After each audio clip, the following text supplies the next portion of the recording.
National Nutrition Natural Health Reviews. 3 minutes of the latest naturopathic info with Canada's leading nutrition experts. Watch, learn, and get healthy naturally. Hi, I'm Dr. Jonathan Beatty, naturopath and a health expert here at nationalnutrition.ca. With the onset of summer, I want to talk about sun safety today, and specifically we're going to talk about sunburns.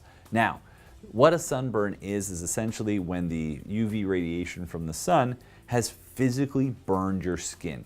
Over time, that radiation can actually start to burn the cells of the skin, and that creates a lot of problems because what happens is the skin dries out and it loses its ability to act as a barrier against infection. So suddenly the skin becomes more prone to getting infection, and it becomes dehydrated, and that can lead to a number of problems. So if you do get a sunburn, there's a few things you can do, but first let's talk about ways to avoid a sunburn.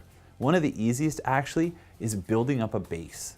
Okay, we've had a long history of this fear of the sun, but a big part of our problem is that we don't ever get enough of a base of melanin. Our skin can adapt to exposure to the sun, and so gradual exposure to the sun can safely allow our body to build up melanin, which can protect us against getting severe burns.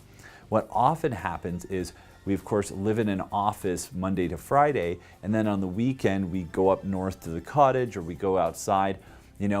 We suddenly expose our bodies to the sun, and we go from zero base to complete burn by not protecting against that. So if you are the weekend warrior type for sun exposure, my recommendation is go out, get a little bit of sun, and then put on some level of barrier protection. Now with that, be careful with certain sunscreens because there are certain ingredients that are associated with, ironically, an increased risk of skin cancer. Instead, what I look to focus on is try to use a zinc-based sunscreen, as those seem to be the safest ones and the least damaging. So if you are going to use that, now other things you can look at are UV protectant clothing, which is another very, very effective way and typically has the lowest risks associated with it. So keeping yourself from getting a burn is important. That being said, everyone's probably going to experience it at some point in their life. So if you did get a sunburn, a few of the things you're going to want to do.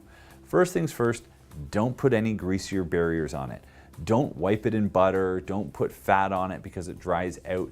What can happen is that can actually prevent the dissipation of the heat, and it can actually enhance the burn. So that's the first step, is don't make it worse. Instead, what you want to do is make sure you consume large amounts of water. You're going to try and offset the dehydration, and one of the things that we often do in the summers, of course, we're not drinking water, we're spending too much time in the sun, and that's what leads to the burn. So hydration is one of the keys. As well, the consumption of omega-3 fatty acids. This improves our skin's tolerance to the sun and can help speed up the healing of burn tissue. So it actually helps prevent the burn as well as can help with the treatment. So look at supplementing with some sort of omega-3 fatty acid.